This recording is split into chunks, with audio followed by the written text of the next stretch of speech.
Welcome to the Improve and Have Fun podcast. My name is Paul V. Perez, and on this podcast, I work on improving myself while having fun along the way with the hopes of encouraging you to do the same. And I do so by documenting my life and interests. I recently celebrated a 46th birthday. I started just to think of the crazy world events and life events that have happened to us all, or maybe to us in our particular region where we live at. Like, I live in the Northeast, New York City, New Jersey. There are particular things like Hurricane Sandy, the blackout of 2012, 9/11. Where were you when these events kind of happened? Mo, you're in the West Coast. Tell me some events that have happened, particularly in the West Coast, that you have survived through to tell the tale, even if it happened a few miles away, but something that happened close to you that affected you. The first one would be when I moved to the U.S. in '89.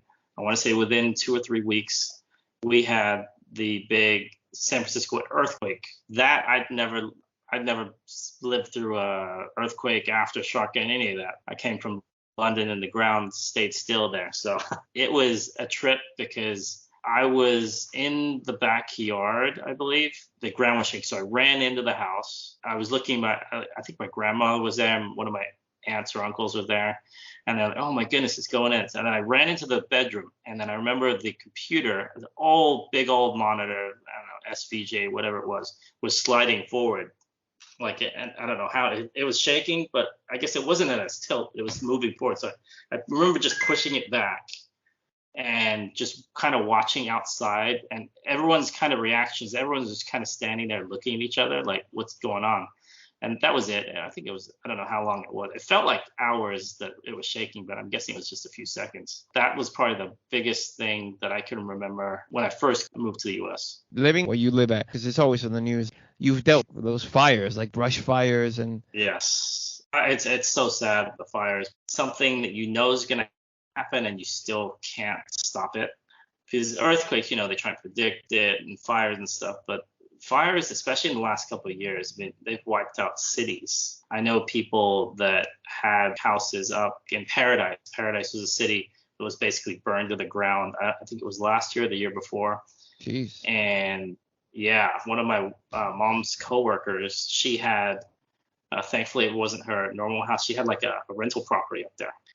And she was an older lady, and she said, yeah, it was burnt to the ground. One of her relatives used to live there. And they had to get out of there as fast as they could. There's nothing they could do. Fire season doesn't really stop anymore. It kind of just slows down, which is the sad part. It's like the new norm. Wow. So you came into the States in '89, right? Yes. So August '89. August '89. You're being on the West Coast. You also have lived through, and this is something that affected me even all the way on the East Coast. You've lived through the whole situation with Rodney King that happened in 91. Where were you when that happened? Because that's like already like 2-3 years already into living in the United States, in California. Like, where were you when that happened? I remember that distinctly. That was springtime because I was at tennis practice. I remember we were out and it was later on. I think people had started to go home. I don't know if it's 4:30. Obviously, I'm a long way from LA. I'm in Northern California, so like 500-600 miles away or whatever it is. What happened was that they got word was our high school was across the street from a shopping mall. And they said the shopping mall was going to get looted. I don't know who said this, if it was a rumor or what it was.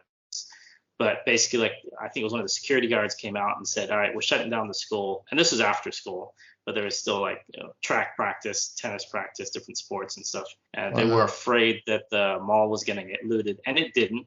From what I heard, nothing happened. So this was pre-internet, pre-cell phones. I remember back then I would have been picking up the phone and doing a fake collect call, pick up the phone, say, all right, I don't need a ride, or all right, I need a ride, and you hang up the phone before you actually have to pay, and then you get your quarter back. That's most likely what I did, or I got a ride from somebody else. I can't even remember. Yeah, that was a trip. I remember that vividly. We got to get out. You got to get out. And people were actually like running for their cars. Nothing happened at all. I mean, there was nothing. Was anything like that around you where you afraid of looting? Was there a rumor about that around the Rodney King in 91? Like so much of the country, for so many world crazy events, we sat at home during that same time because, like you said, this is pre-internet. This is not you're looking at your phone. You would still go to the TV for your news and stuff like that. During that time, the whole OJ case and the Rodney King, the country was very racially charged. There was a lot of rioting and looting in different states as well. And you even mentioned there, even the idea of, there's going to be some rioting, people kind of start freaking out because it was kind of in the air. In 1992, I was living in Washington Heights, and there was a situation where a policeman killed a young Latino, I think fresh from like the events of what happened in California with Rodney King. Because of this death and because of what they were seeing, the residents of my town, I guess, of my part of where I lived, were just infuriated, and there was looting and rioting a few feet away from my house. We didn't partake or anything, but you can smell the burning, throwing bricks in stores. They were rioting, they were looting, they were burning things. The day after, I would go out, even just to kind of walk around my block, and you see storefronts smashed. But like I said, that all came from the situation with Rodney King. People were already upset. No justice, no peace. Let's go ahead and go crazy. Where were you on 9/11, Mo? 9/11, another one I remember distinctly. I'm not really a person that watches the news in the morning. I was going to college. I was getting ready to go to school. I would get up around, this is Pacific time, so my time about 6, my time, which is 9 o'clock Eastern. So I'm pretty sure what happened there was, I think it was 8 something or 9 o'clock Eastern time. So it had already happened, but I didn't know about it because I was the first one up in my house. So everyone was asleep. And then I got up, and then we would carpool, my buddy and I. They picked me up. And as soon as they picked me up, my buddy said they just hit the Twin Towers. And it was probably about 7-ish my time, which is about 10-ish. It had already gone down by then. And they turned on the news, and then we heard everything. Obviously, it's all over the news. They hit at this point, I think they'd hit, I don't know if they'd hit both towers. They definitely hit the first one. They probably had hit the second one now that I think about it. The question was, do you know anybody in the area? That was everyone's thought, because I remember my other buddy, who he wasn't in the car, but he went to school with us there. His brother was in Manhattan on vacation. The whole thing was they were trying to get a hold of him. Now, thankfully, they were able to, he sent a message like immediately that he's good. And wherever he was, I don't know where he was in the vicinity to the attacks, but he was fine. So and then I knew one other person that worked around the building, not in the building, but around there. I think he worked for like a soda company, Pepsi or something. Anyway, it was shocking because I remember going to school at San Jose State. So it was like thousands of people, and everyone's just like looking at each other like this.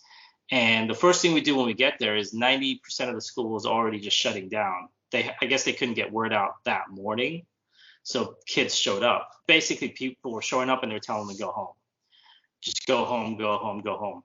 But then I guess what had happened is we would get to school pretty early. This is like a 3-4 story parking lot. So we parked and we got out.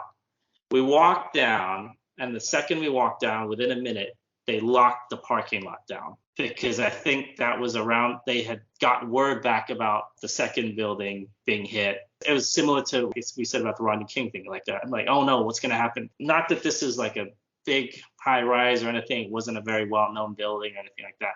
Basically, they were just shutting down the school. It was mayhem because they weren't even telling us to go home. They were just saying, we're the security guards are just shutting down all the facilities. They shut down. Some kids were still going to class. So we walked into our class.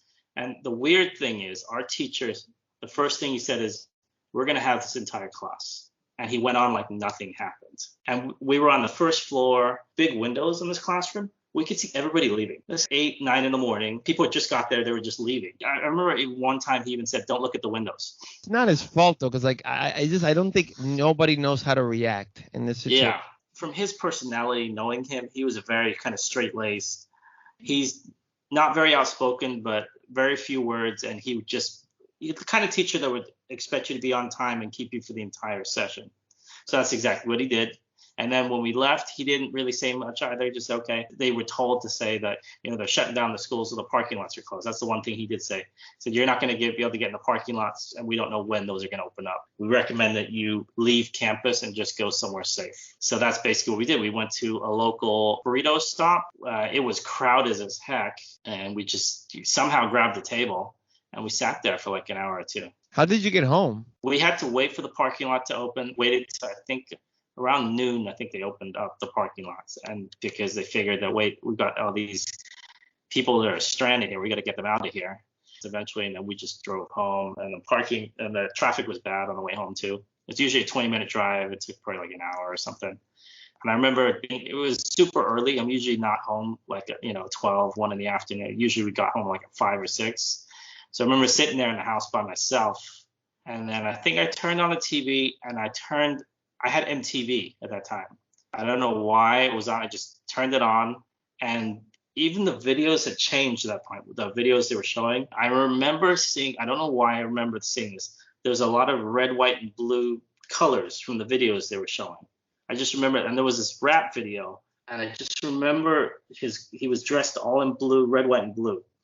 And then I wasn't even really listening. I just remember the colors. I don't know why. It was just it was odd. It's like, I get a call every now and then, or I call someone, is everyone okay? On 9/11, I was actually off from work. At this time, I was living in Yonkers, and I went outside just to kind of check on the dogs. And my next door neighbor told me that they bombed the World Trade Center. And I didn't think much of it because at that point, they had already put that bomb in the World Trade Center before, that truck that had the bomb thing. So I didn't think much of it. But then after that, I just went to the TV and stayed on the TV for probably the next 12, 14, 15 hours. Initially trying to call, as soon as it started to happen, trying to call my girlfriend at the time. And the cell phones were just so busy, they weren't even working. A lot of people came to the house that day. They all huddled around the TV. The only person that I knew that was there when it happened, she's still alive today, but she's living with cancer that she's been living with for years, throat cancer and cancer around her body from what happened in that area. But she's still alive, thank goodness. And I think that she's maybe even still getting money from the whole thing that happened. It was just the strangest thing. It's one of those things that, and I would even compare it in a small way to the recent hurricane that we had here in the Northeast that really flooded a lot of things. We always get notifications regularly, almost monthly. Oh, there's going to be a flash flood warning. When it was Hurricane Ida that happened over here in the Northeast, it happened a few weeks ago, when I'm finding myself in my hallway sweeping water out because it just is pouring in from the basement. It's crazy. And it just, wow. We always get flash flood warnings, but this never happens. And this is one of those things that happens. 9/11, it just changed us. It changed our lives. It changed the world in terms of homeland security and TSA and the airports and how we travel, how we live. But the thing is as well, like the Rodney King situation, like 9/11, once you hear of they're rioting and they're looting in one place and it's really bad, oh, they're going to riot and loot in your area too. And then you get panicky. What happened with 9/11? Oh, there's a bomb in a car, or somebody on a plane starts wilding out. You know what I mean? Then everybody gets crazy. Now we have it with the whole COVID situation. Are you wearing your mask or not your mask? Are you the mask police? Can't come on the flight. A whole situation where passengers, there were people that were escorted out or dragged out of airplanes because they didn't want to put on their masks, and people fighting. So it's kind of like the news feeds this to us, and then we react and get all crazy. So I'm with not always watching the news, not always listening to the news. It just whips us up in a mass of frenzy sometimes. It's always good to be informed. I'm not saying to not be informed, but maybe not the news every single day. I just think it also gives one a negative worldview. I will tell you another event that happened that I lived through was the Northeast Blackout of 2003, where I was actually at work at the Hilton. And this is one of the bigger hotels, like close to a 2,000 room hotel in New York City. This is a regular day. People are checking in, checking out. The lights just start flickering, and then the lights just completely go out. It was spending the next 14, 15 hours in the hotel in the dark. With the blackout, the trains were out. Everything was out. And this happened a couple of years after 9/11. So people were really freaking out. This is a terrorist attack. It's a terrorist attack. But it wasn't. There was something internally that happened within the United States. The craziest thing to see was guests and employees sleeping all over the lobby, all over the place because they were just afraid to leave the building. People walking flights of stairs to get to their rooms. Since the trains weren't running, people were walking from downtown to uptown or to Brooklyn to the Bronx. They were walking. I ended up staying that night at the hotel, but I ended up leaving to go home. And thankfully, the power started to come back the next day. I know you've talked about earthquakes and the fires. Were there any serious rain events that have happened while you've been living out there that caused flooding or that messed you guys up for a period of time? I know there was one in Oakland, the Oakland area. I want to say the early 90s. There was flooding there because I remember the freeway where I'm probably like 10, 15 miles away from Oakland, and when I lived in the Bay Area, and the freeway was flooded.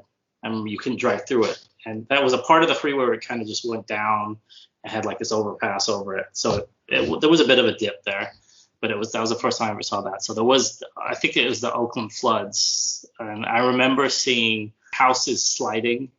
So that was one that I remember. There's not when it comes to rain around here, it's weird because there aren't that many events, but when they do happen, the infrastructure is not ready to handle them. They don't do a great job of capturing the rain. So obviously we're in a flood right now. That's one thing.